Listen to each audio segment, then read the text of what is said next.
আসানসোলের সালানপুরে এক বেসরকারি স্কুলের অষ্টম শ্রেণীর ছাত্রকে স্কুল ছুটির পর বাড়ি ফেরার পথে ব্যাপক মারধরের অভিযোগ উঠল ভিন রাজ্যের কিছু যুবকের বিরুদ্ধে। সালানপুর থানায় লিখিত অভিযোগ দায়ের করা হয়েছে, পুলিশ তদন্ত শুরু করছে।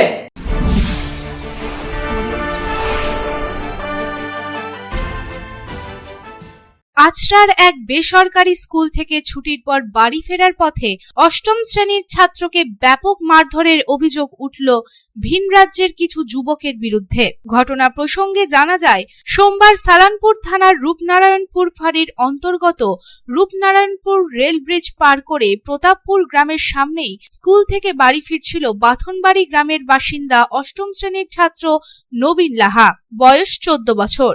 হঠাৎ তাকে 4 জন যুবক এসে ব্যাপক মারধর করে বলে অভিযোগ। তার চোখে ও মাথায় গুরুতর আঘাত লাগে।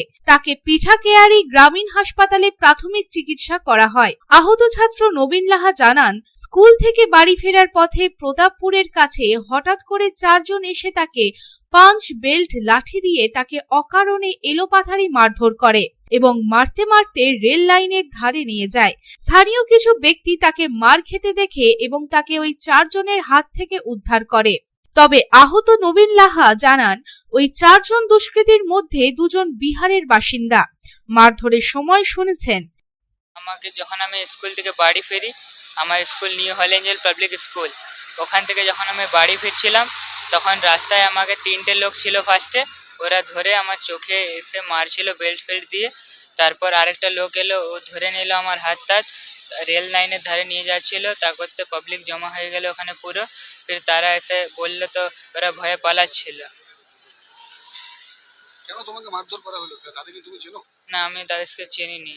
কি কারণে তারা তোমাদেরকে মারলো? কোনো বলেনি। মারতে মারতে ওটার মধ্যে একটা ছেলে নাম বললো, তার গৌরব, পাটনাতে থাকে, বাস এতটাই আমাকে ওখানে বললো। জাস্ট ফার্স্টে 3 জন ছিল, ফির আরেকজন এসেছিল কোথার থেকে। বেল্ট ছিল, আরো কোনো ওয়েপন ছিল তাদের সাথে। আমি 8 ক্লাসে। কোথায় লেগেছে তোমার? আমার এই চোখে লেগেছে, মাথায় মেরেছিল, এখানে ওগুলো ব্যথা হয়েছিল। তুমি কি স্কুল থেকে বাড়ি ফিরছিলে? হ্যাঁ, আমি তখন বাড়ি ফিরছিলাম। কোথায় বাড়ি তোমার? আমার বাড়ি বাথানবাড়ি। তবে আহত ছাত্রের বাবা কাঞ্চন লাহা বলেন, তার ছেলেকে প্রাণে মেরে ফেলার পরিকল্পনা ছিল। তার ছেলেকে মারার সময় স্থানীয় মানুষজন তাকে রক্ষা করে। ওই 4 জন দুষ্কৃতীর মধ্যে স্থানীয় মানুষজন 2 জনকে ধরে পুলিশের হাতে তুলে দেয় এবং 2 জন পালিয়ে যায়।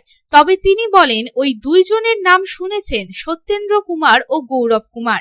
তারা বিহারেরই বাসিন্দা।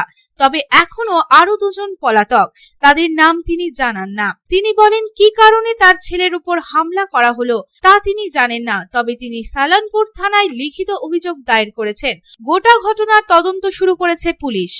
আসানসোল থেকে সন্তোষ মণ্ডলের রিपोर्ट, पब्लिक टाइम्स। रानीगंज शहर के बीच बनकर तैयार है अत्याधुनिक आवश्यक सुविधाओं से परिपूर्ण दामोदर रेसिडेंशियल कम कमर्शियल कॉम्प्लेक्स। दामोदर रेसिडेंसी के 2 किलोमीटर के रेडियस में आपको मिलेगी हर तरह की जरूरी सुविधाएं।